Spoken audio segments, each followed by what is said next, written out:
No. y'all We need- only have one, we got more than, okay. I know Everything it's else is Clark Bar. information. Oh. Good afternoon, everybody, and welcome to the Community Development, Housing and General Government Committee meeting for April. We have our consent agenda, which has 6 items, and our general government agenda has 5.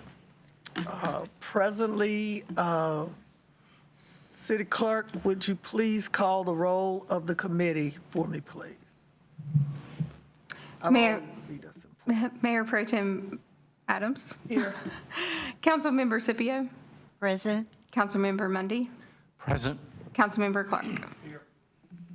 Are there any consent items that the committee or council members would like to have pulled for further discussion at this C2, time? please. C4. C5. Got it straight. It'll be a long meeting. I just, Approval of the ballot. and we appreciate that so much. Could I have could I get a second? Second. It's been moved and properly seconded to approve the balance of the agenda. Would you be ready to vote?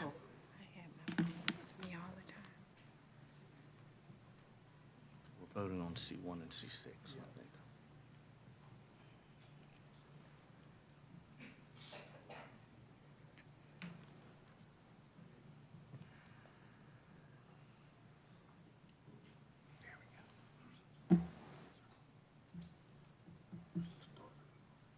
And the motion passes. May we have item C2, please? Item C2, information update on accessory dwelling units. Good afternoon, Mayor Pro Tem Adams and council members. My name is Tiffany White. I'm a principal planner with Planning and Development Services. I'm here tonight to give you an update on the accessory dwelling unit ordinance. In February of 2022, UDO CC 15 was passed by this body, which was an update to the accessory dwelling unit ordinance in the Unified Development Ordinances, and it changed the provisions, updated the provisions to make it a little bit easier for accessory dwelling units to be built and developed within the city limits. At that time, council asked us to come back in about a year and give a little bit of an update on how those changes went, if we were seeing any increase in the number of accessory dwelling units because of the changes that we made to that ordinance. I'm happy to say that in the past year, between February 2022 and February 2023, we have permitted 10 accessory dwelling units, 3 that are attached, which can mean a basement or attic conversion or an expansion of the principal dwelling, and 7 detached, which typically are built separate from the principal dwelling or a conversion of a separate structure like a separate garage or something like that. In the information packet you got a listing of the locations of those 10 permitted accessory dwelling units, as well as a map which listed them by ward and type. And we're pleased to see that the permitted ones to date have been scattered around various neighborhoods around the community, which I think shows that a lot of different neighborhoods are taking advantage of this. In addition to the 10 that we have permitted, we have gotten so many calls through our permit office asking questions about this ordinance, getting more information. A lot of the questions have been about figuring out setbacks and figuring out the math of the square footage that they're allowed. But we've seen such a huge uptick that our permit office is very confident that we will see additional ADUs come in for permitting. And that's what I was looking for. I'm like, technology, it is what it is. But Ms. White is talking about this initiative, and I kept thinking, I'm like, well, she needs to be able to show people where these units are located in the city, and also the chart that shows the wards and the amount. So please continue. I apologize. No, that's okay. Yeah, and so just to say that, there are a lot of factors as to why maybe more haven't come in this past year that are outside the purview of the Unified Development Ordinances. I mentioned that in the report, fundings, structures, and getting contractors and things that a lot of people are seeing just in the built environment in general. But just with the simple uptick in the amount of inquiries, we're confident that the changes that we made last year have had a positive impact on this ordinance and will allow broader usage moving forward. Thank you, Ms. White. Councilmember Clark. Do we know if they've actually been built? They're permitted, so one of the permits of these 10 has been closed, which means they got a certificate of occupancy. The others, I'm assuming, are in process since the permits have been pulled. Okay, thank you. Councilmember Monday. So there were a lot of folks who were worried about lots of traffic in their neighborhoods. We haven't seen that happen because it is scattered throughout the city, and this is gentle density, so it's happening a little bit at the time. And even if we doubled these numbers, we wouldn't see that because it is scattered. And so I think this is good. It is doing exactly what we wanted it to do, and we did commit to folks that we would show them that a year later, and I appreciate your doing that. I do have a question. Mm-hmm. Do you know when you do the permitting process, or will you know at any point in time, if any of these ADUs are prefab that, we're seeing a lot on the market, that is kind of a turnkey? You can buy them and bring them in and have them they're already assembled, and it's basically a delivery of a turnkey operation. I'm not sure that through the permitting process we would know that. They would pull the permit for an ADU and go through a process of, getting it evaluated. I don't know that being prefab or stick built or that would necessarily come up, but I will give this over to Chris, who might know more. Thanks, Tiffany. Good afternoon, everyone. To answer the question, I don't know that we would know it, but the issue with a lot of the things, you can look and you can buy them on Amazon, and you can buy everything on Amazon apparently. But whenever it comes in, it still would not preclude. You would still have to meet building code. It still have to be anchored. It have to be on a permanent masonry foundation. There would be building code things where it would have to meet. If it were truly modular and it met the North Carolina State Building Code, then when they got the ADU permit, they would just have to meet the requirements in the field whenever they go and actually install it and meet all those requirements. If it's something that would be a manufactured home, i.e. meeting the HUD requirements, they would have to go through the process to get a special use permit. We only allow manufactured homes that are double wides, and the size limitation, there are no double wide manufactured homes that are less than 1,000 square feet. So it's kind of a convoluted answer, but again, it can be stick built on site, it can be a modular, it can be however, but at the end of the day, it's got to meet the building code. Thank you. Councilmember McIntosh. Just to follow up on that, manufactured homes have a geographic restriction as well? Are they GMA3 only, or is it just? No, there's no geographic limitation on those. Within the city, only Class A manufactured homes, which are double wides, are allowed as a principal use. Again, talking to the manufactured home representatives, there are no Class A manufactured homes that are less than 1,000 square feet. So you could not do that as an accessory structure and meet the requirement. Got it. Thank you. Tiffany, the map, can you just help me out on something? The orange areas, is that GMA 1 and 2? So in the pink in the center is GMA 1, orange is GMA 2, yellow is GMA 3. Perfect. Thank you very much. Yep. Any other questions or concerns? Councilmember Larson. On the category of attached, does that include basements and attics? Yes. Do you differentiate, any of these were back in the original envelope? All the issues to existing structures? I don't have that specific information from the permit data at my fingertips right now. I'm not sure if these were additions to the principal structure or conversions of basement and attic of those three. Okay. I can see if that's included in the permit data and get that to you for those 3 attached units. Again, I'm not really familiar with what kind of information goes into that permit when it's an attached unit.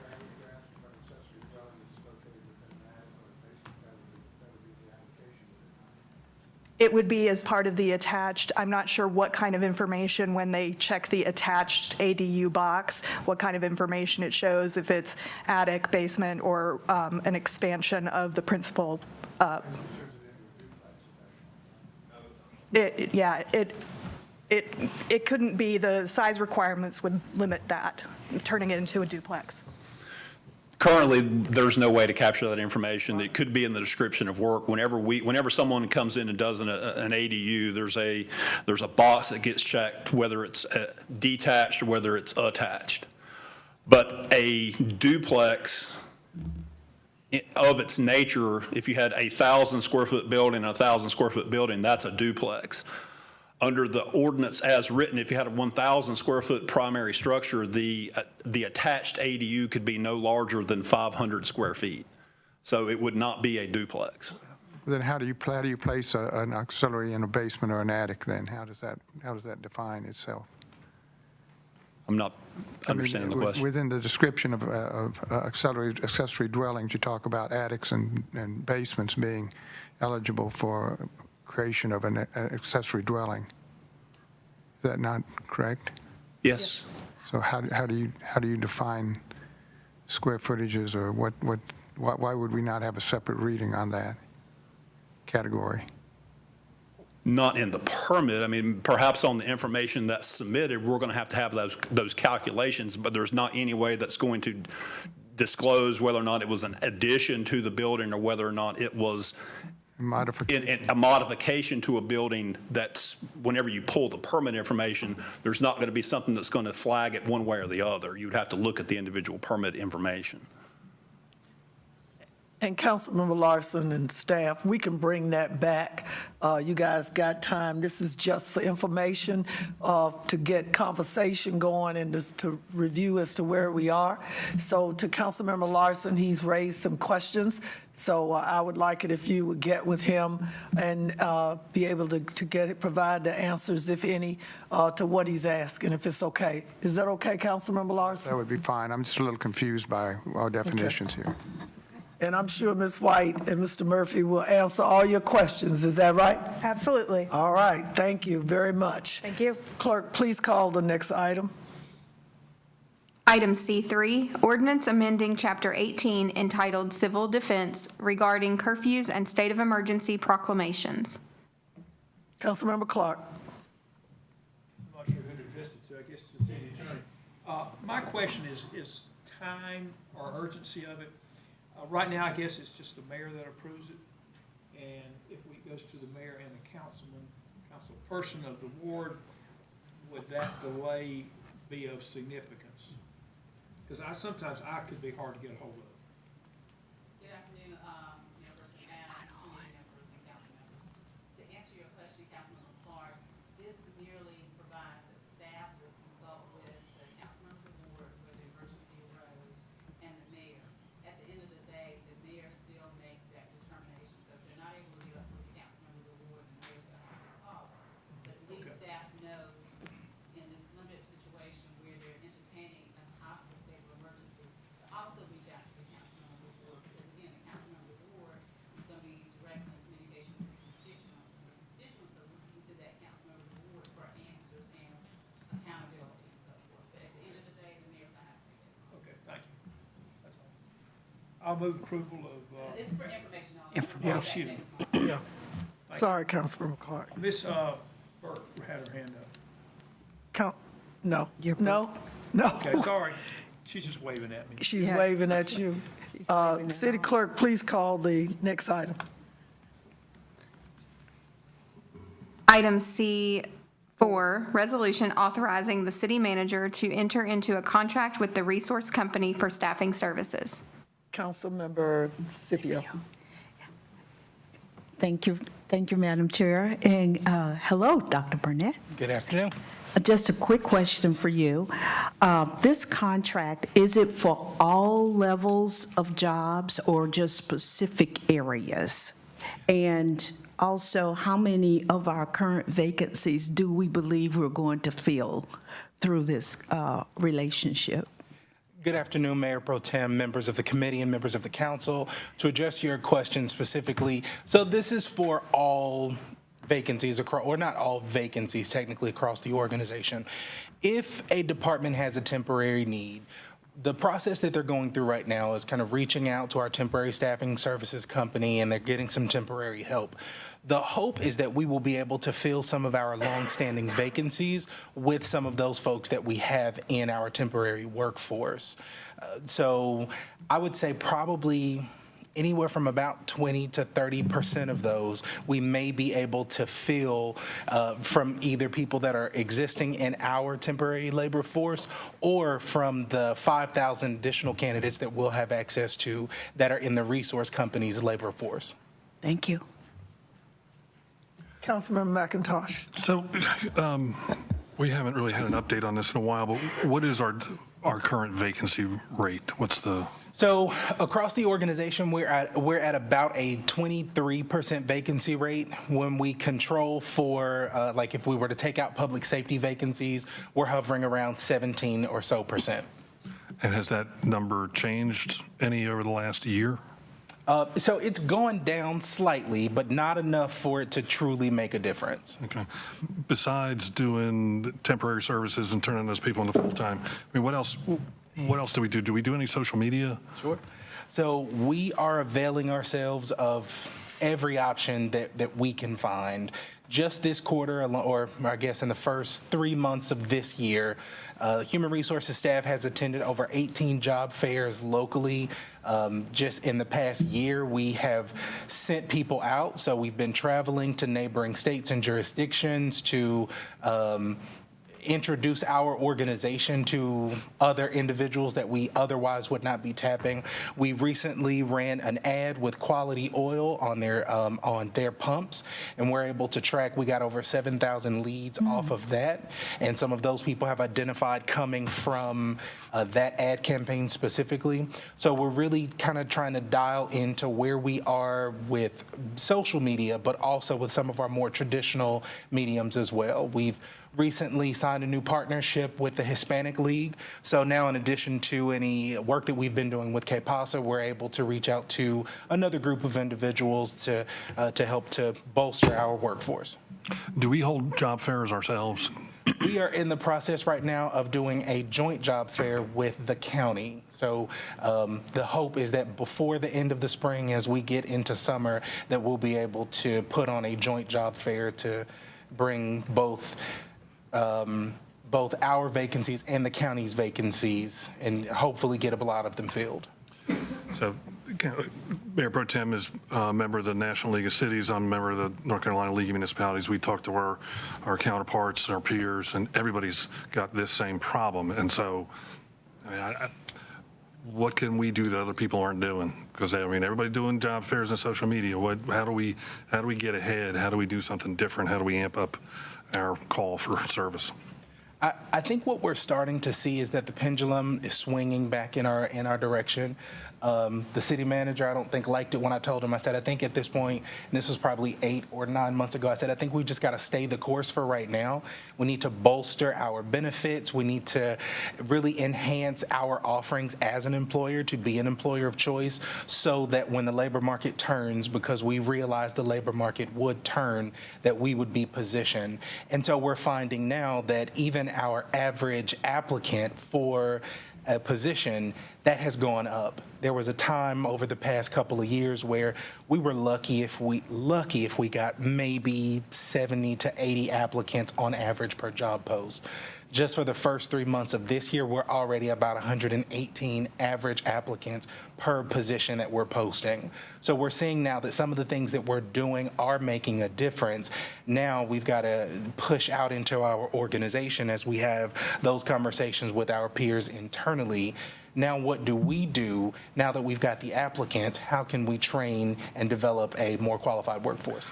So applications are up, or hiring's up? Yes. Or hiring, so we're So converting our those. hiring, I think I would say our hiring trend is static, which is a good thing because it's not going down, but our applications are absolutely up. Thank you. Thank you. I think what we have here is, again, we're in a situation like everybody else. I agree with Councilmember McIntosh and probably all of the council. Dr. Barnett, you and your team and staff have been doing a great job, but we got to amp up our game. Absolutely. I know we hear a lot, people in the community, they tell us that they have applied and they have not heard anything back, and, you guys need to go check on all of that, I would be asking, and I think you had already promised me a full report next month. Yes, ma'am. So we will discuss what we want to see in that, or what the council would like to see, and I will get back with Mr. Garrity and you on that. But the council, again, we need to be able to respond to the public when they ask us certain things or tell us certain things, not saying that everything we've got to have an answer.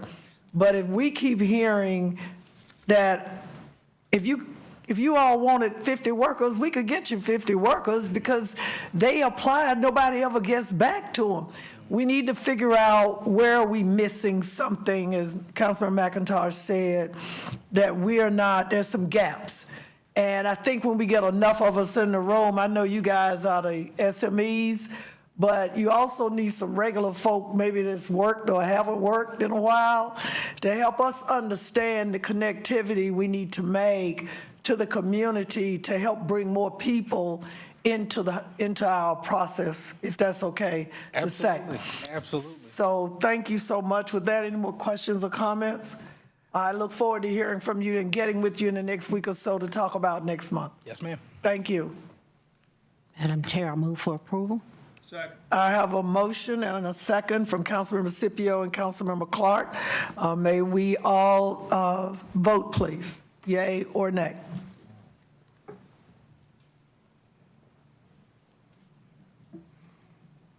And the motion passes. Clerk, would you please call the next item? Item C5, resolution electing the 2023 inductees to the Winston-Salem Arts, Culture, and Entertainment Memorial Walk of Fame. Mr. Rao, Councilmember Scipio. Yes, Mr. Rao, would you please just let the public know who these new inductees are that we're going to be voting on? Yes, ma'am. Good afternoon, Mayor Pro Tempore Adams, and members of the City Council. I do have a presentation to go through, so I'll try to move through that very quickly. Thank you. So the Arts, Culture, and Entertainment Memorial Walk of Fame was created by the City Council back in November 2015 at Mayor Pro Tempore's idea and request. The program does recognize deceased city residents who made a significant contribution to the arts and entertainment industry, and that Walk of Fame is located next to the Benton along Cherry Street. To date, the council has elected 24 residents to the Walk of Fame. Next slide. So the next slide just provides the bullets for how the process works. We accept nominations in January. A diverse panel of citizens representing the various disciplines review those applications and make a recommendation to this committee, which is the item before you today, and ultimately for approval by the mayor and council. Just to let you know that we did, the mayor appointed a couple of new members, and so the current committee members are Jackie Alexander, Belinda Daniels, Tanya Deem, Robert Garcia, Billy Rich, Marjorie Silber, and Latita Smith. Next slide. The next slide lays out the criteria for nomination, and the one that I just wanted to make note of that we try to provide clarity on is the third one that says that the nominee has to have made a significant contribution to the arts and entertainment industry in one of a number of different disciplines. Significant, the way we define that is that their contribution was iconic in terms of the renown and the impact on the discipline or popular culture. So for 2013, 2023, Time flies. we received 8 nominations, and you can see those there in the next, in this slide, ranging across a number of disciplines: radio, writing, music, motion pictures, and theater. The committee met last week and have submitted a slate of 3 finalists for this committee's consideration, ultimately the council's consideration. And those finalists are James Funches in the area of music, Curtis Hairston in the area of music, and then Shirley Holloway, that's also Holloway Hairston, in the area of theater. So the next few slides, just want to give a quick background on all 3 of the finalists. James Funches, who's, I guess they say his stage name was Funches, is a well-known local musician. He was a long-time music and art teacher in the Winston-Salem, Forsyth County school system. He was a member of the Lemonaders Band, the Bill Bright Jazz Quintet. He played saxophone and flute for those bands. And a couple other notes not here that I thought were interesting. He conducted the band for the Big Four historically black high schools talent shows. And he was also a sculptor, well known for his wire sculptures, and some of those are on display, or were on display in the Diggs Gallery during Black History Month. And finally, he's a member of the Associated Artists of, or was a member of the Associated Artists of Winston-Salem. The next finalist is Curtis Hairston, known for his jazz, funk, soul music in the U.S. and the UK. You can see there some of his highlights, his top 75 hit singles. He had a greatest hits album called Celebrating Curtis Hairston, which was released after his death. He was a lead singer for BB&Q Band. He trained at Juilliard and is a Winston-Salem State graduate. Just a couple of other interesting facts about Mr. Hairston. He was recorded by Atlantic Records and also by Pretty Pearl Productions, which was a record company that was run by Earl the Pearl Monroe. So they were able to connect, had a Winston-Salem State connection there. And Curtis Hairston's talent was so well respected that Luther Vandross sung backup on his first record. Mm-hmm. And then the final finalist is Shirley Hairston Holloway, who actually was Mr. Hairston's mother. Mm-hmm. Her known title was the Barefoot Storyteller. She was founder and director of Tar Heel Association of Storytellers. She was also proclaimed back when Mayor Wayne Corpeting was in office as the official storyteller of Winston-Salem. And you can see there some of the performances that she participated in: the Black Storytelling Festival in Baltimore, Storytelling in Central Park in New York City, and Roadworks in Washington, D.C. She worked for 11 years for the Forsyth County Library System and 13 years as a kindergarten teacher, and that helped, and she used that to help nurture her talent as a storyteller. So just to let you know kind of the timeline, the slate is for your consideration this evening. If you so choose, you'll vote to send the slate forward to the full council for their consideration next Monday. If approved, then we would unveil the medallions next year. We've now gotten into a kind of a schedule where we'll do 2 classes a year in conjunction with the start of the National Black Theater Festival, and so that will happen in probably July, August of 2024. Be happy to answer any questions. Any questions or comments from the committee? Councilmember McIntosh. Are there any members of the selection committee here? Based on the biographies that I saw, that's a really difficult selection process. Mm-hmm. I mean, there's people who did not make it this time are eligible next time as to be considered. Is that correct? They would. The application would have to be resubmitted. Right. So Okay. Because there's some people who didn't make the short list that are just amazing. So just comment. Yes, sir. Okay. Councilmember Mundy. I must not have been listening closely enough. This is a biennial award, is that what I heard you say? So we go through the process every year, but we actually do the unveiling every other year in conjunction with the start of the National Black Theater Festival. So the 2023 and 2024 classes will be presented next year. Thank you. If there are no more comments or questions, could I have a motion, please?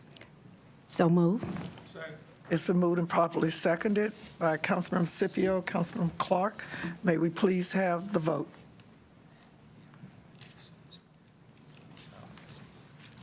And it passes unanimously. Thank you very much. Would the city clerk please go to the general agenda? Item G1, resolution approving the fiscal year '24 Housing and Community Development Program and authorizing submission of the 2024-2028 Consolidated Housing and Community Development Plan to the U.S. Department of Housing and Urban Development. Ms. Newman. Good afternoon, Mayor Pro Tem Adams, members of the committee, members of the council. I'm Marla Newman. I'm the Community Development Director. And so before you is our 5-year consolidated plan. As a little bit of backdrop, of course, we give an overview that this is a plan that looks at how we go about identifying community needs and priorities. We do this every 5 years, and then on an annual basis, we have what's called an action plan where we set forth what we will do each of those 5 years that's encompassed in the overarching plan.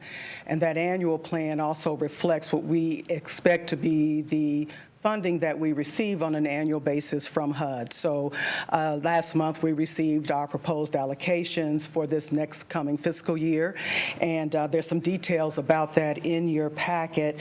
We did see a decrease in our CDBG dollars of about 1.9%, a decrease in our home funds of about let's see here, 1.7%, and a slight decrease in our emergency solutions grant of 3%. However, we did see an increase of 11.5% in our HOPWA funds, which are the Housing Opportunities for Persons with AIDS. So we had an overall slight net increase, but it largely was the function of one particular program. We can go to the next one, please. So the main categories that we are looking at are, of course, affordable housing, homelessness. Then we have non-homeless individuals, however, with special needs. Then you have non-housing, but community development needs. And then we have our public service needs. Next slide. And so our funding sources, as I mentioned, Community Development Block Grant, Home, ESG, HOPWA. These are some of the categories that those funds can be used for, but the one primary thing to be mindful of with CDBG is that the funds have to be dedicated to low and moderate income neighborhoods and households, but it can be used for a variety of items that are intended to improve community. Next. The Emergency Solutions Grant is targeted specifically and only to homeless individuals and families, from street outreach to rapid rehousing, our data system, which is called HMIS, to coordinated entry, and then some administrative costs for the shelters that are providing services. The Home Investment Partnership, that is a collaboration or consortium that we have with Forsyth County. And so a portion of the funds that we receive from HUD, we then allocate those to the county. So for our upcoming year, of the $1,468,773 that'll be allocated to us, then $293,800 of those dollars will go to the county. So that's why we are able to do some funding. As you recall, like with Pegram Landing, we can do it in the county because we have a city-county consortium. But you'll see that it's for new construction, rehabilitation, home buyer assistance, and tenant-based rental assistance, as well as just general planning and administrative costs. And then for HOPWA, low-income persons who have HIV or AIDS in their families. So this is rental assistance, mortgage assistance, particularly case management and supportive services, and it can be used for a variety of other uses, including new construction, but with that central focus area. So usually when we do our plan, we always have these various areas covered. Again, the affordable housing, the homelessness and homelessness prevention, looking at vulnerable populations. Some of the monies, particularly CDBG, go to small business needs.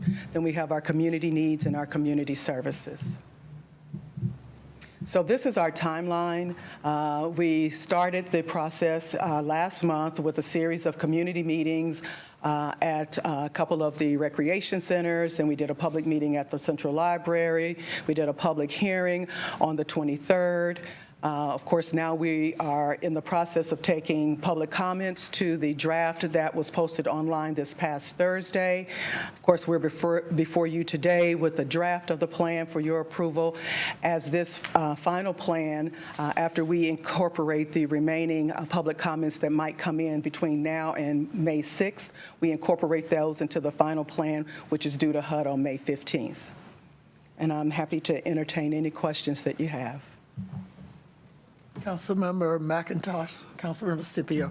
What triggered the decrease in funding on the CDBG and the home funds? We're not sure. It kind of goes up and down from year to year. Yep. We're never really sure of the logic. It's something similar to how we find, for instance, that our fair market rents, they may go up but not go up enough. And so we don't have a good idea on the formula that really impacts that, but that is not unusual, especially when you see the small percentage of the decrease. So it's just one of these kind of idiosyncrasies of how HUD does its funding. What's the shot clock on the CDBG funding? When we get an allocation from them, what's the time frame it has to be spent? We generally have a window of about roughly 6 years for a particular year's allocation. So the monies that we currently have, I think we have an expiration date on them about 2028 for the ones that the current year that we're in.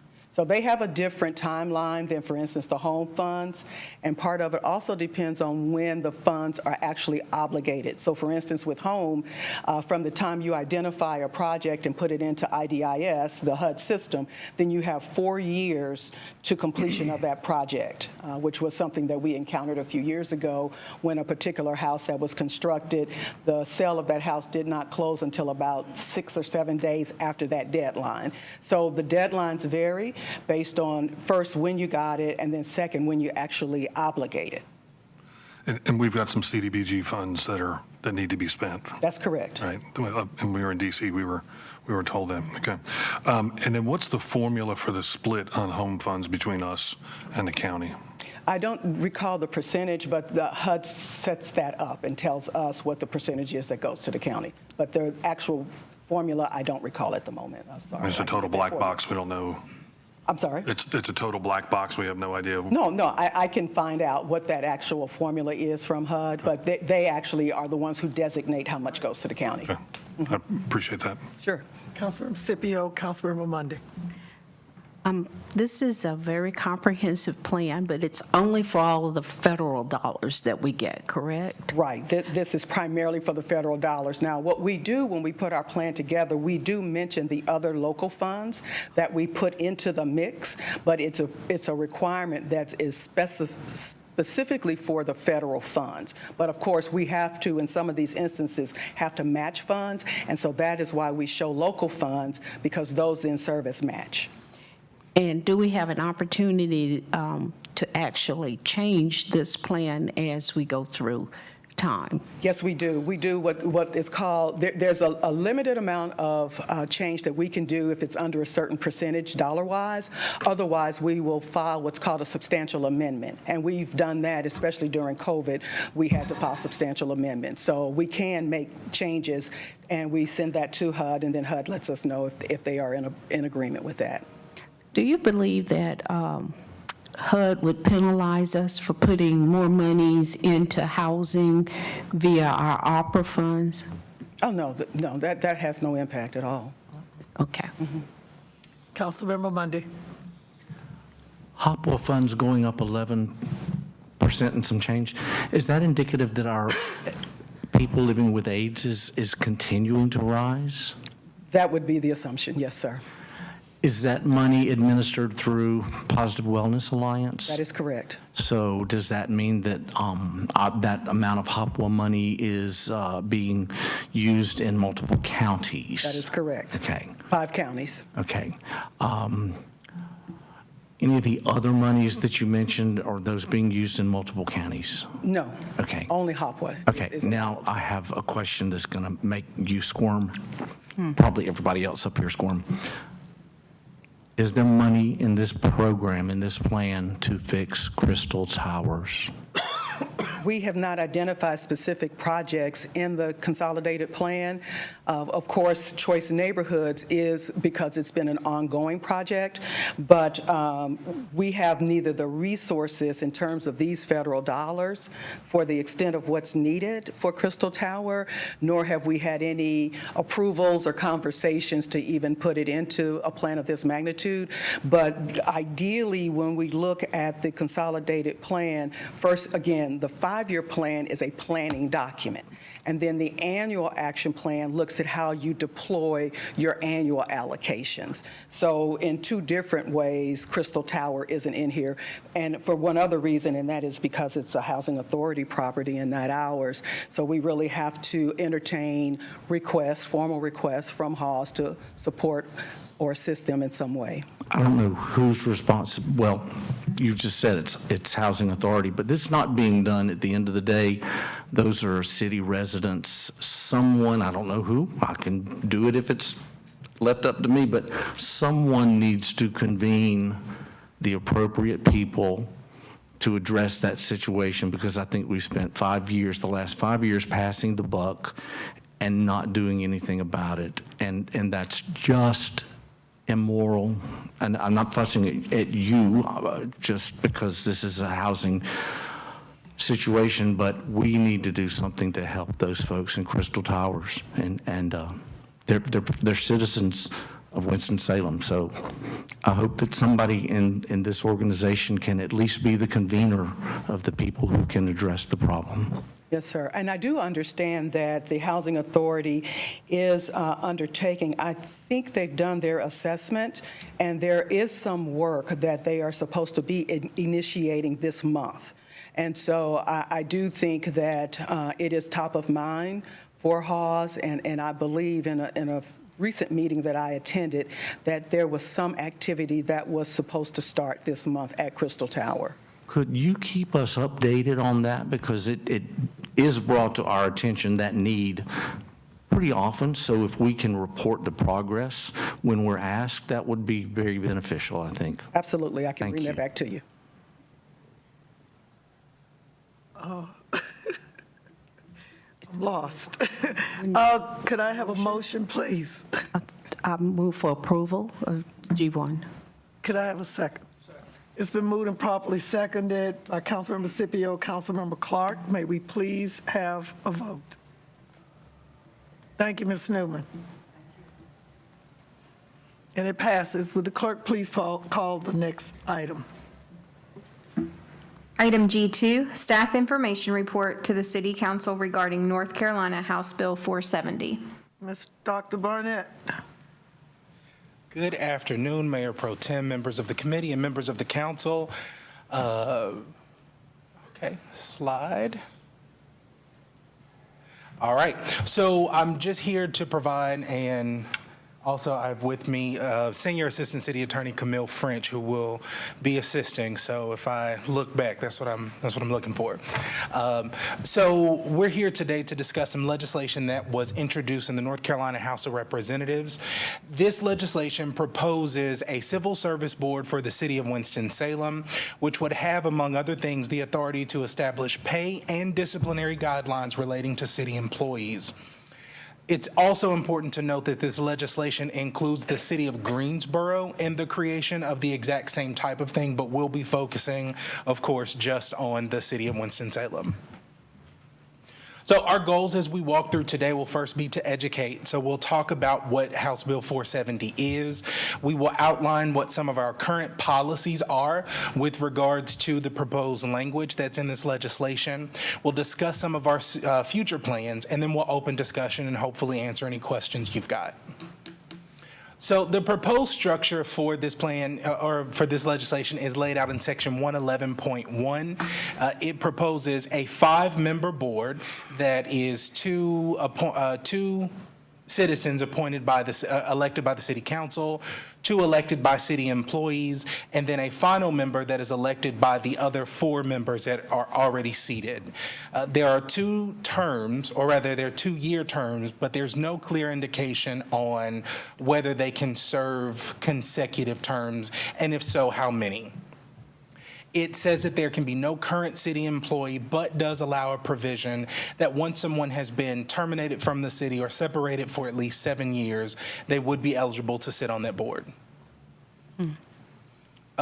So this also proposes some staff support, some resources from the city of Winston-Salem. The first thing that it does is it establishes the city clerk as the board secretary.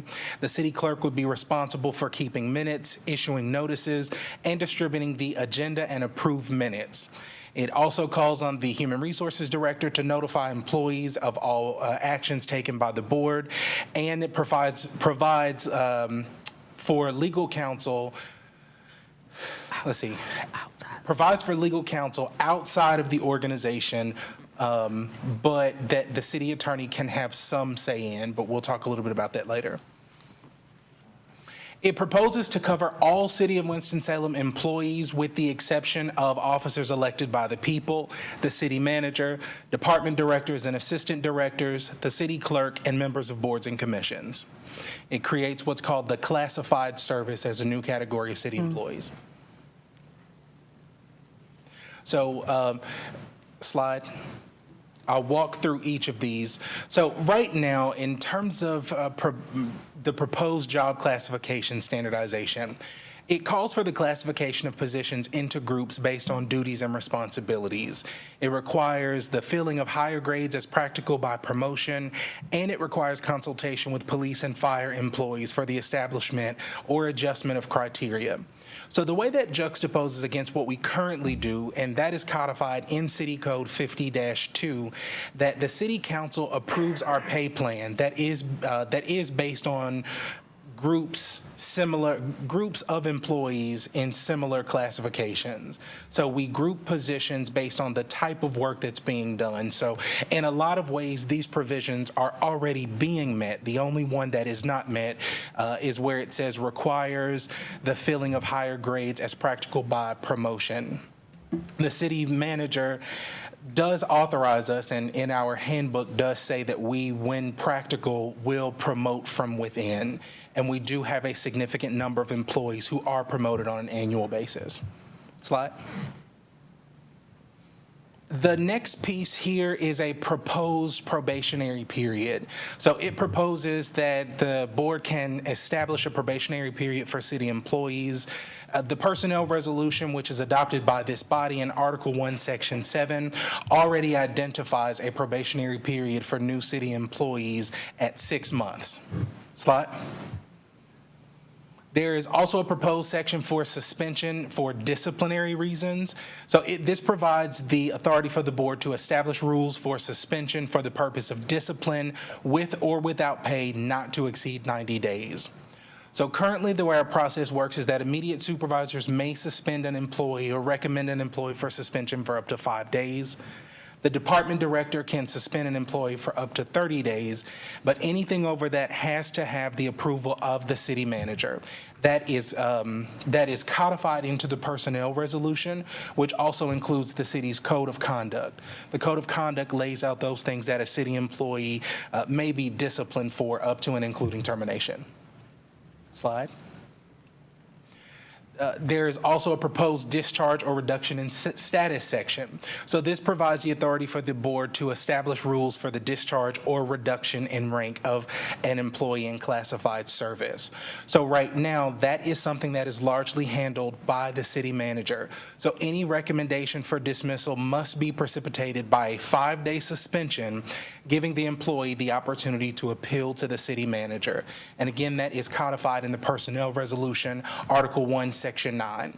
So the next slide that you'll see, actually, the next slide. So we'll talk okay, so this is our current grievance process. The way our grievance process works is that once an employee files a grievance, they can have that grievance heard by their supervisor. Now, if that grievance is against their supervisor, it goes to the next level. So that can happen all the way up to the department director. And once that, and they have 5 days the employee has 5 days from the time that an action occurs to make what's considered a timely grievance. So the supervisor hears the grievance, or the next supervisor up, and then the employee has 5 days from the time that they get what's called a report of grievance discussion to appeal it to the next level. And they can do that all the way up through the city manager, So if it gets to the department director, it's still been held up. That employee then has the option to say, I would like this grievance heard by the city manager. The city manager will then delegate one of the assistant city managers that is not in that employee's regular reporting chain to hear that grievance. The city manager, by personnel resolution, has 30 days from the date of that hearing to render a decision, which he is able to do as long as there are no additional circumstances that make it impractical. So can we go back a slide? And so then that also kind of talks a little bit about the proposed hearings section of this legislation. So this legislation provides authority for the board to investigate and keep records on the efficiency of officers and employees in classified service, to conduct hearings for employees who have been discharged, suspended, reduced in rank, transferred or denied a promotion or a raise. And it requires the city's grievance hearing process to conclude within 30 days.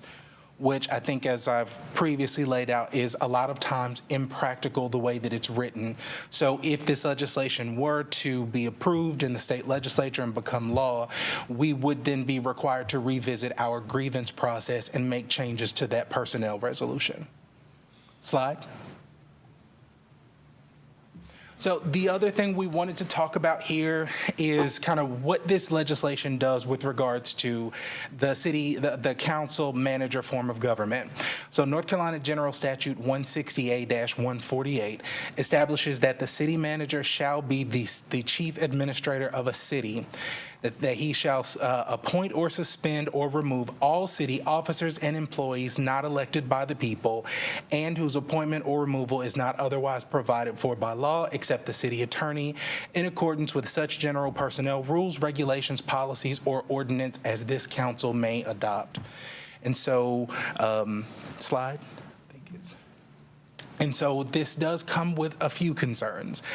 The first one is that it duplicates or eliminates the current provisions, or some of the current provisions, of our personnel resolution, which is proposed by my office, run through the city manager's office, to be proposed to this body and ultimately voted on and adopted in resolution by this body. It removes certain authority that is delineated by the Human Resources Department in the city code, and so some of those things would have to be rewritten if this legislation were to pass. It requires the consultation of police and fire employees only, but no other employees, which creates an equity issue where we are concerned as an organization. And then finally, it creates new business processes and completely upends existing, very complex business processes. So I want to talk a little bit about our future state. We are working right now to propose to the city manager, who would then, we would bring before you all what's called a pre-disciplinary hearing model. So what's happening right now is that sometimes our employees are being disciplined, and then they are waiting until they have their opportunity to go through the grievance process. The pre-disciplinary hearing model would allow for an employee to hear all of those facts up front and to be able to respond before a decision is rendered. The other thing that we're looking at doing is a change to our grievance policy. So kind of putting in some of those time requirements, that a supervisor can't hold on to a grievance for a few days before deciding to hear it. And then we're also looking at revisions to the current code of conduct. So adding in things in the code of conduct that a supervisor can say be held responsible for holding up this process, or that all employees can be held accountable, not just employees in certain classes. And so so as we walk through our future state, some of the things that we are looking at, that we've done the research with our peers across the state, across the country, these are industry standard best practices that we are looking at implementing that would in some way be threatened by the existence of this legislation. And I think now we open for questions or discussion. Councilmember Scipio, thank you, Dr. Barnett. Councilmember Clark.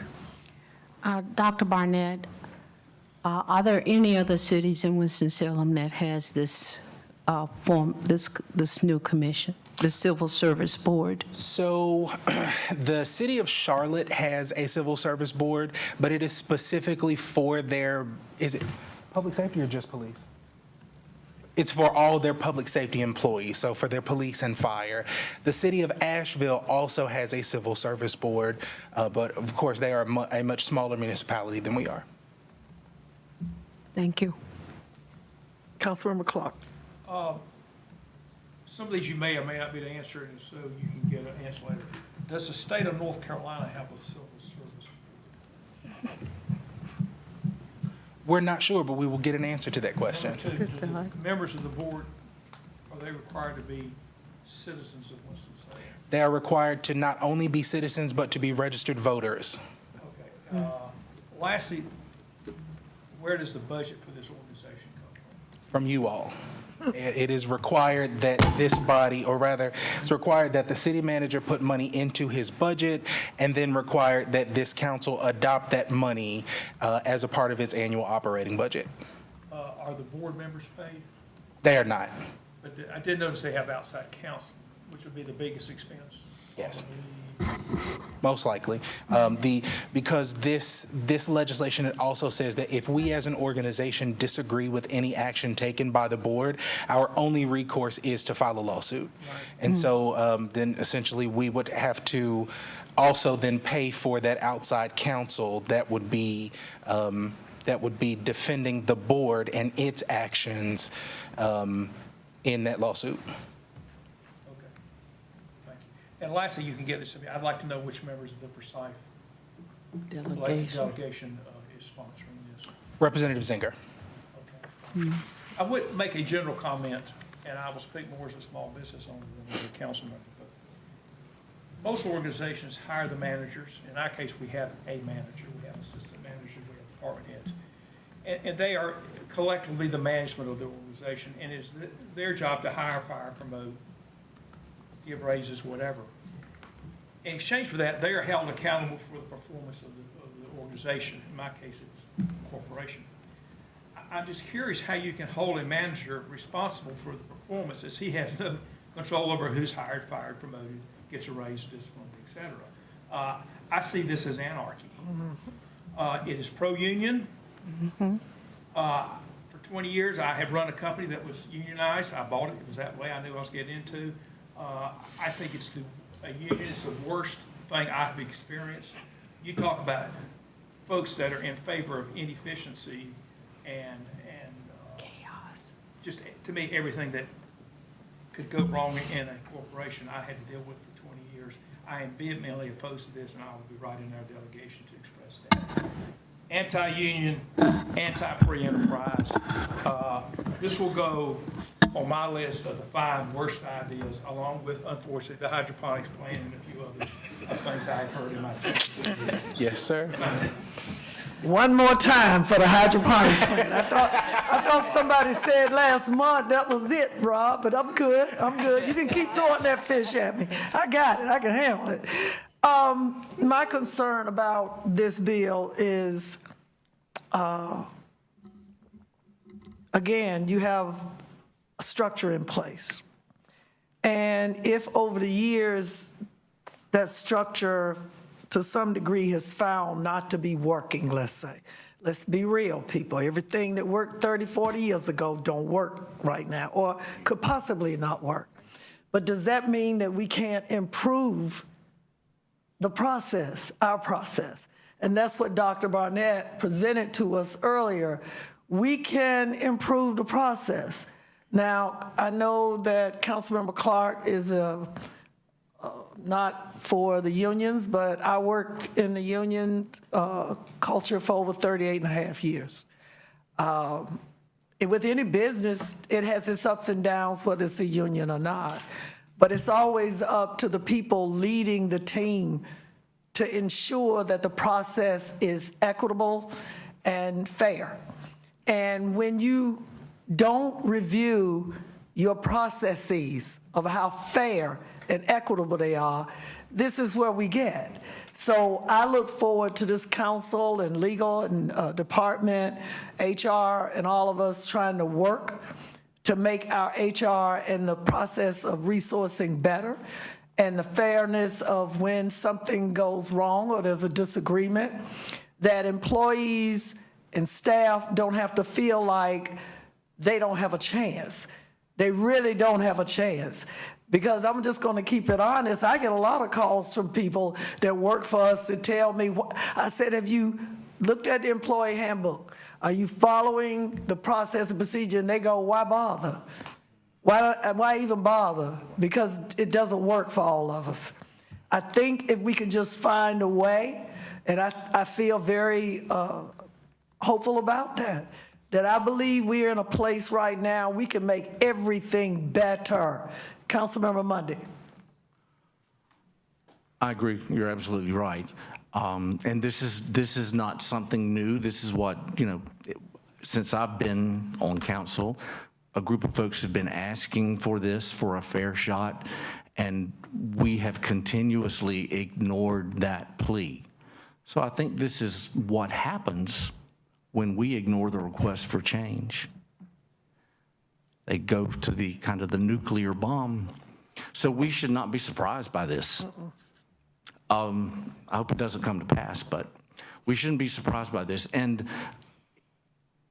status quo will kill us. Everything we've done, everything we've been, everything we are needs to change, because nothing about the world to come in the next 20 years is anything like the world that's been for the last 20 years. So whatever anybody thinks, you're wrong. Start doing it differently. Start listening. Start listening to what the world is coming to, and change. And my last question is Zinger the only one who is sponsoring this? So it is sponsored by Representative Zinger, Hardison out of Greensboro, and I believe Representative Hall, if I'm not mistaken. And Zinger and Hardison are they Republicans? Doesn't matter. Okay. Doesn't matter. The manager said yes. Doesn't matter. Who are typically anti-union. And what I'm saying is, whatever decisions our legislature makes, just like we make, I don't think we need to do it that way. Whoever the legislatures are, you can find that out. The city attorneys have it. The HR manager has it. And Councilmember Clark, he probably knows, so we good. Any other questions or comments about this? City attorney. Mayor Pro Tem Adams, I'm trying to ascertain just from the comments here this afternoon whether or not we have perhaps a majority of council that has concerns about this bill, and if it would be appropriate for staff to prepare a letter to our delegation members expressing that concern. Okay. Yes, I think it would be very appropriate. Again, we're looking for, back in the day, they call it the win-win or synergy or something. That's what we're looking for here. We don't have to always implode and blow up the house. We are expected to lead by example. Our team, our staff, the citizens, they expect us to govern. And so I think it's very appropriate that our legal team prepare a letter. What do you think, Councilmember Clark? I think that You can put his name first. Why don't we do this? We'll put together a collective effort on the letter. And let us. Then circulate it to all of council for input before we send it out. Is that okay with you? Absolutely. That'll be fine. And we've got printed copies of the proposed legislation if anybody needs to see it. You have it in an email too, So a couple of weeks ago. can we get that letter before Monday, you think, to staff, to council? I would think so. And the rest of the week? And the rest of the week? I would think so. I would think so. That would be great. Councilmember McIntosh. The time sensitivity of this? Yeah. So it goes to local government committee on April 27th, I think is its next stop. About a week and a half. But yeah, about a week and a half. And then do we have any read on how it stands, what kind of support it has in Raleigh? I don't need an answer on that right now, but it'd be good to know. I'll Yeah, talk you to you get guys with- offline. Yeah. Is there anything Get with that our- mirrors this at all? Our state lobbyists or I have. federal group, whatever you want to call them, and find out what we need to know. But a letter is, we agree on that, this committee. Do we have to, we don't have to vote, we can send this to, do we have to vote on? We didn't put an sending this to action council? item on, yeah, Oh, it was well, I saw a the- presentation. We didn't put an action item in this, but what I'll do is, based upon the comments, go ahead and prepare it and send it out to council. Okay, very good. Thank you. Thank you, Dr. Thank you. Barnett. Next item, please. Item G3, an ordinance amending Chapter 10 of the Unified Development Ordinances to revise the membership structure of the Forsyth County Historic Resources Commission. Good evening, You, Mayor Ms. Pro Bratland, Heather. Hi, you yes, have it. hi, good evening. Mayor Pro Tem, members of the committee, and council members. My name is Heather Bratland. I am one of your Historic Resources officers, and I'm here to talk to you about a staff-driven request to amend Chapter 10 of the Unified Development Ordinances to modify the structure of the Forsyth County Historic Resources Commission. And you can go to the next slide, Jamie, thank you.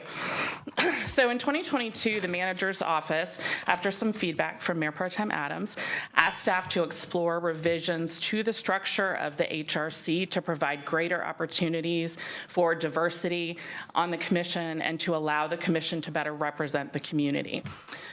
For those of you who are not familiar with the commission, the HRC is a 12-member board with 5 members appointed by council, 5 members appointed by Forsyth County, 1 member appointed by the Village of Clemens, and 1 member appointed by the town of Kernersville.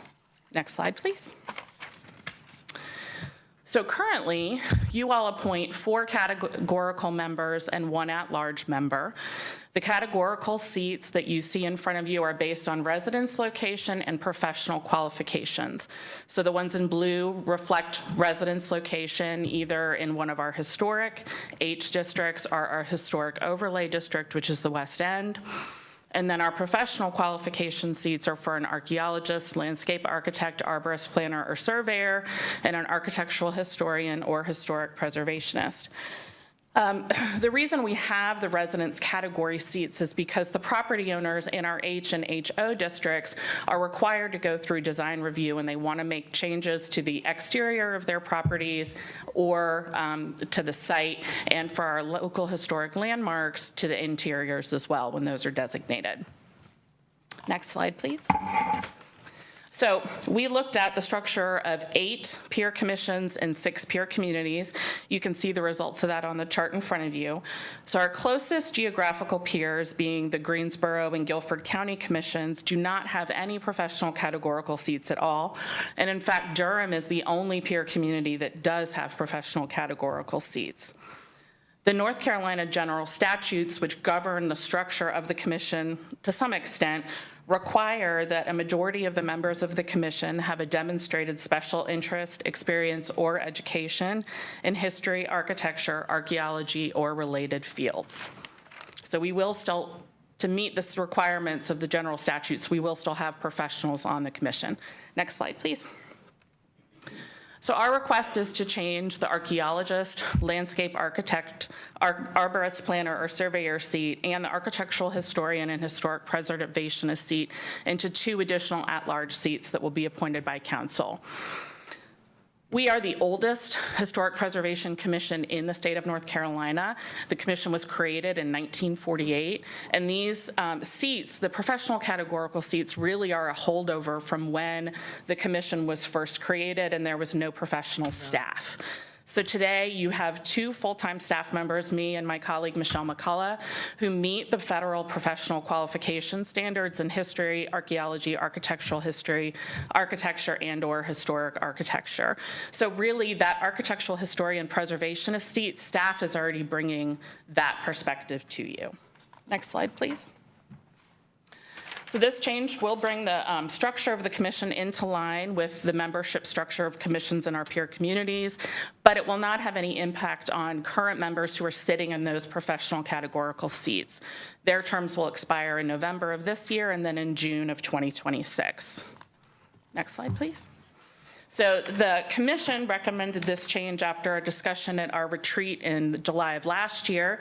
I came and spoke to you all about this as an information item in October of last year, and then this went before Planning Board on March 9th, and they voted to recommend approval of this after a presentation and public hearing, and we did not have any public comment during that hearing.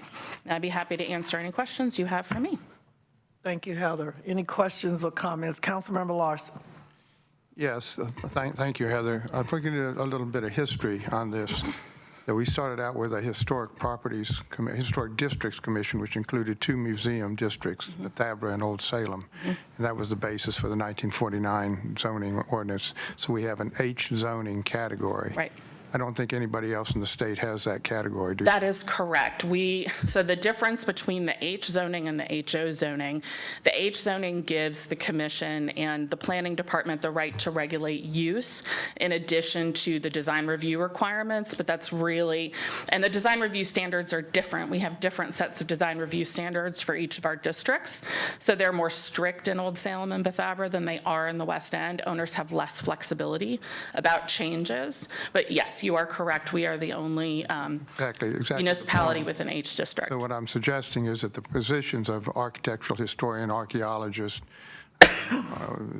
some of the categories of professionally skilled individuals dealing with architecture and preservation were a legacy that came out of that historic districts commission ordinance when it was joined then in 1980 something with the Historic Properties Commission to create the current Historic Resources Commission. The 2 commissions were joined. So we had actually a Board of Architectural Review until 1966. Then beginning in 1966, we had the Historic Districts Commission, which oversaw Old Salem and Bethabara. We created a Historic Properties Commission in 1976, which did landmarks, our survey work, preservation advocacy, and the Historic Districts Commission and the Historic Properties Commission merged in 2002. And I actually, today, while I was looking for some information, a memo that Leanne Pegram, who was a staff member back when the commissions merged, wrote, she said, the HPC is concerned about the possibility that such a large number of categorical memberships will not provide adequate minority representation and could give the impression that the HRC is elitist. So it's 22 years down the road, and we're still here. I think the question is one of what do we need to get the best decision-making out of this commission possible? And what are the expertise and what talents are required to get the solid decisions that are being made? These appointments were basically legacy appointments out of the Historic Districts House, not the Historic Properties House.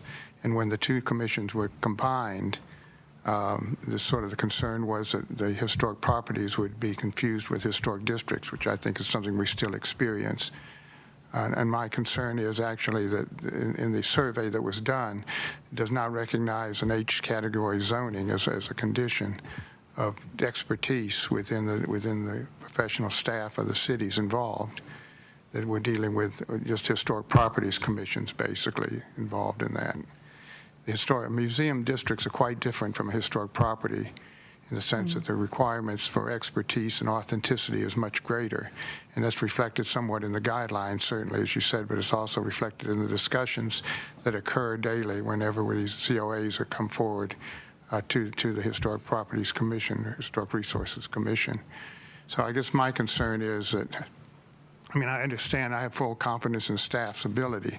What I am concerned about is a dilution of the expertise that's on the panel. This applies only to the city, though, right? Correct. We are not proposing to change the county appointments. So And you made reference to that this would not eliminate the possibility of architectural expertise or archaeologists on the commission. no, so the county also appoints 5 members. 3 of those members are at large. 1 is a registered architect, and the other one is an owner of a landmark property. So there'd still be some expertise based on county appointments. And We will have an architect, and then we will have residents of the West End, Old Salem, and then one of our local historic landmark owners. there's a difference between property owners and their perspective, and then experts in the field of archaeology or architectural history or preservation. Without a doubt. What I'm concerned about is that we have that voice of expertise being removed from the panel. And you feel confident the staff is capable of picking all that up. I feel confident that with the combination of staff's expertise, and we always have the ability to consult with the State Historic Preservation Office, which we do when we have questions, say, about new substitute materials. We had a replacement of a slate roof in the West End that somebody wanted to use a new material we didn't have experience with, so we went to our tax credit reviewers and talked with them about that. We always have the opportunity to connect with OSA and with the SHPO for professional staff expertise. And we also, again, the North Carolina general statutes require that a majority of the members still have that special expertise. So for example, our Kernersville appointment is a registered professional archaeologist. He's not in the archaeologist seat, but he brings that expertise even though, he's not in a categorical seat. It doesn't mean an archaeologist can't be in an at-large seat. It just widens the applicant pool. So you're in the odd position of having several different municipalities involved in this commission. Yes. It would appoint a variety of talents to fill those voids. Councilmember Clark and Heather, I apologize for intervening. Councilmember Clark, Councilmember Larson, I did that the last time. That's okay. I know. If you would get your comments and concerns to Ms. Bratland and planning, and even the city attorney if it's needed. I got 3-4 council members want to speak. Councilmember Scipio, Councilmember Clark, and then Councilmember McIntosh. Councilmember Mundy, you want some? All right, go ahead. Why? I always wonder when we make changes, what's the reason for that? And if this is to bring diversity to this commission, it will not, because there's no definitive intentional diversity being sought. I do know that Reynoldstown is on the National Register of Historic Places, and yet they don't have a seat on this commission. And it's been there for a while. But you do have West End, and we do have Old Salem. I do understand Salem and Bethabara. I don't see us being intentional about having diversity just by making 2 seats at large. I like to know how we're going to actually have diversity on this particular commission before we vote in that change. Just tell me how you're thinking about that. Not going to happen today. Okay. It's not going to Ms. happen today, Bratland, but think about it. Please plan and y'all know what to do. Take clerk, write the questions, concerns down. I got 2 other items I have to get to today and relay it back to the council, send it to us hopefully before Monday or whatever. I'll submit mine. Okay, thank you. Just real quick. Councilmember Clark. Consider just adding 2 at large versus changing the definition of 2, because this is a very technical. It is. Enlarging the commission, if we were to add additional seats, 2 at-large for the city, then we would also have to add 2 additional at-large seats for the county. Because, which we could, but a large commission gets very unwieldy. We wouldn't even have, our dais only holds 12 people. So even adding 1 additional person, we really wouldn't have any meeting space large enough in the city. Well, if we had a civil service commission, they may change y'all's job definition. Yeah. Well, like most of you, I would not be in favor of that. I have a hard time doing away with the expertise because you're dealing with things like, does that roof qualify? Is is that when they got the right kind of advice? And those are very, very, very technical issues that need expertise. With that, I'll Thank you. my time. My minute on the mic. Again, the reason why this came to be, again, anytime that, I don't know about everybody else, I go to some of these meetings, I read the minutes, I do my homework. Everybody knows that. This particular commission does a great job. Staff does a great job. Again, I take nothing, as you've seen this young woman stand up here and quote all of this stuff that none of y'all don't know about. She knows. She's qualified, certified, went to school. I believe in what she brings to the table and planning staff and all of you. With that being said, when you have a commission or board that you can improve to be better, I look back at our predecessors, council members, mayors, that brought things different to the table. We just finished talking about how we need to upgrade, how we need to rewind the tape and make this deal better. There are people that feel like they don't have a voice on any of this. When they come and not to the fault or whatever of the commission, I sat in a meeting that made me cringe because of the way that the meeting went, with the petitioners literally tears in eyes begging for just help. We don't know the big words, the big policies, procedures. We just need somebody.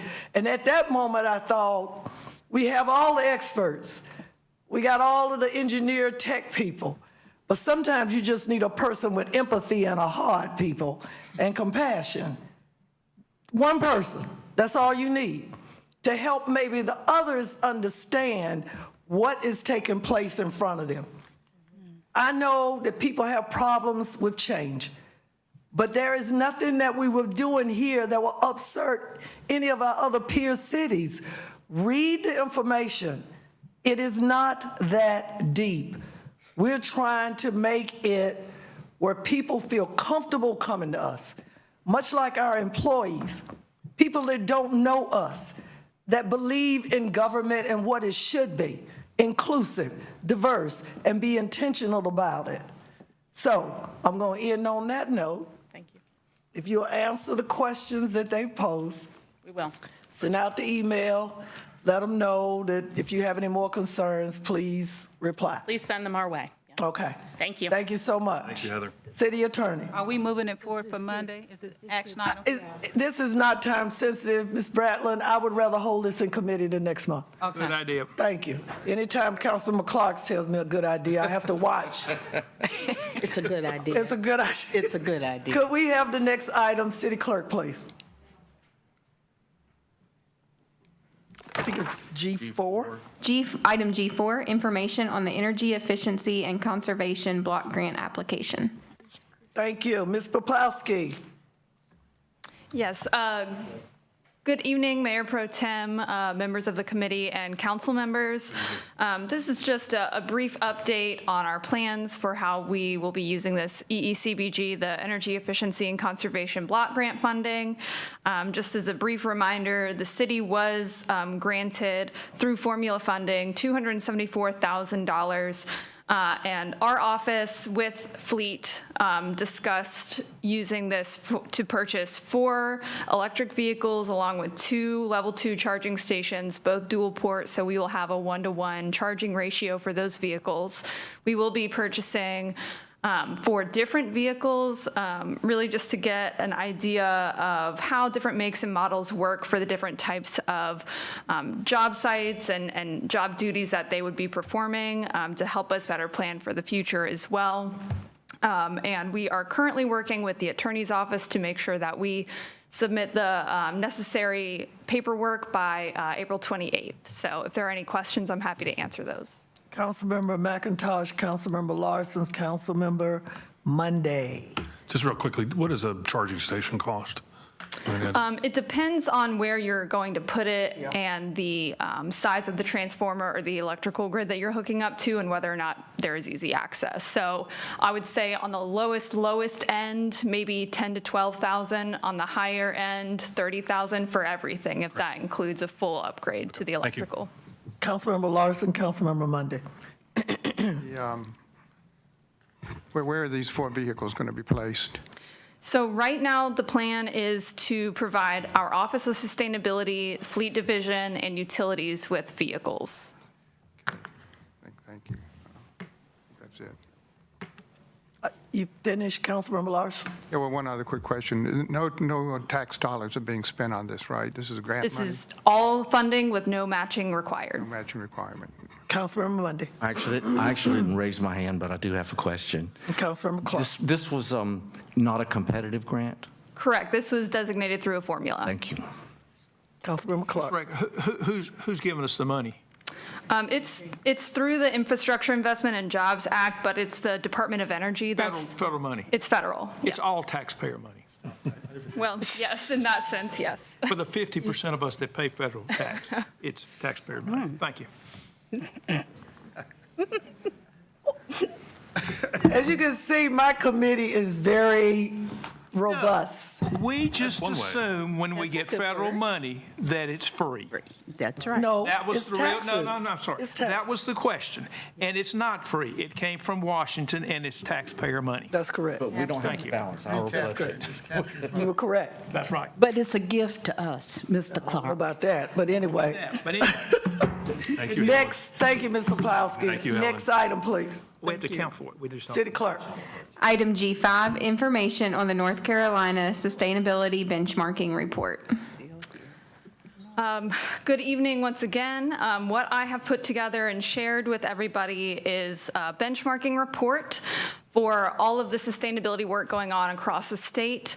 I compiled this through reaching out to my contacts. As you can see here, these are all of the municipalities that I contacted and got a 100% response rate from. So that's 24, plus our own is 25.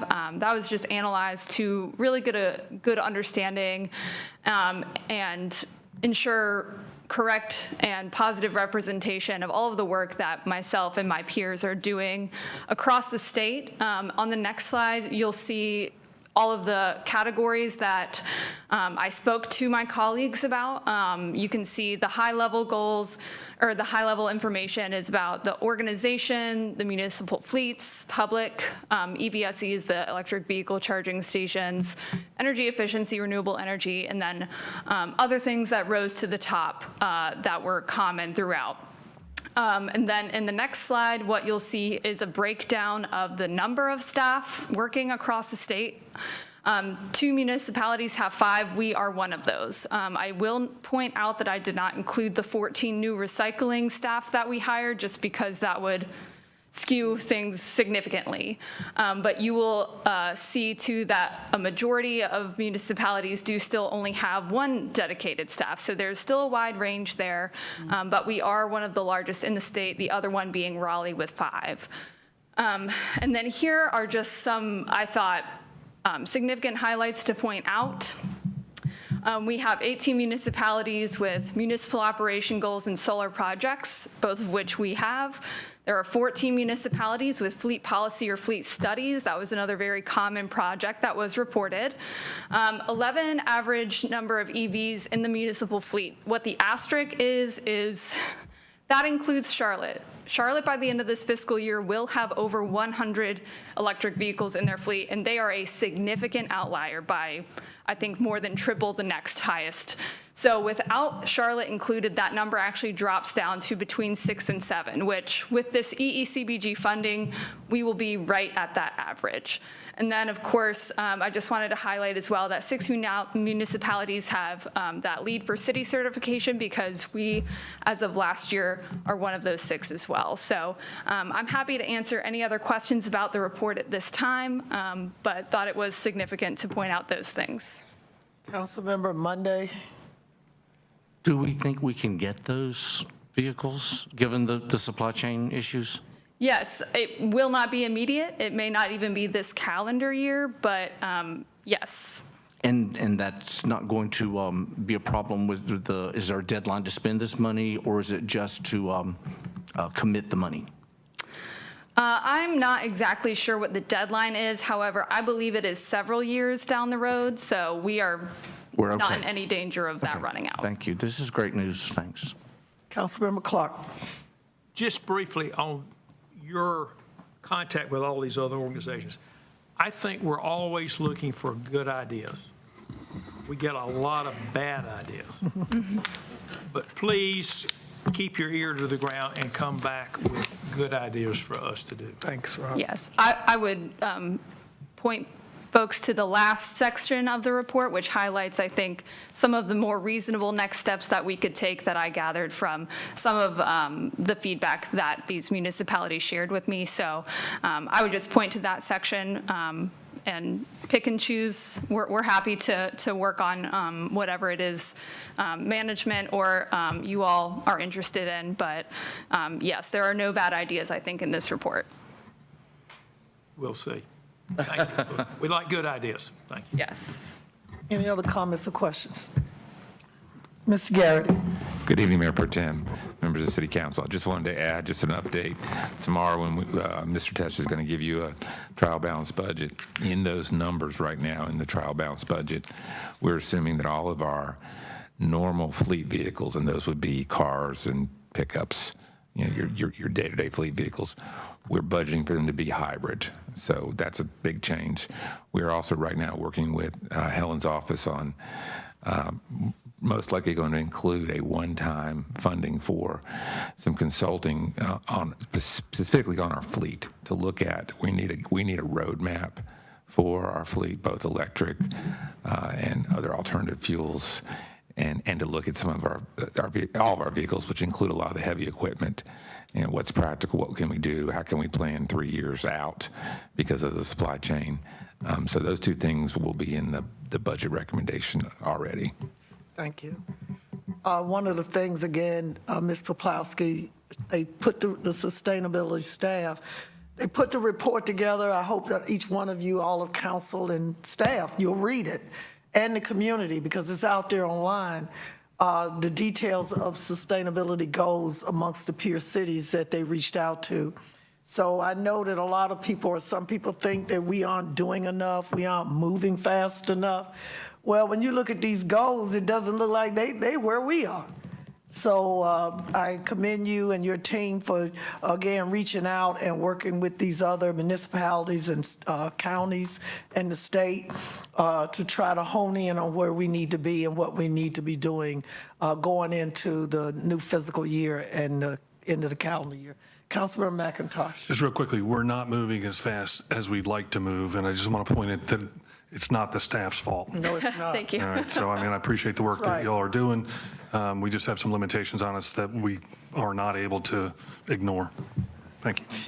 Councilmember Mundy.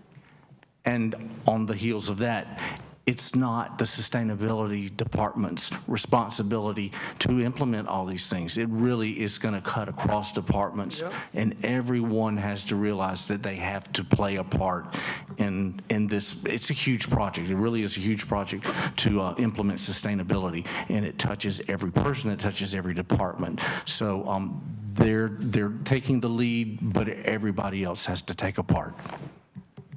Thank you so much. Thank you. Any other comments or questions at this time from the body? If not, this meeting is adjourned. Thank you.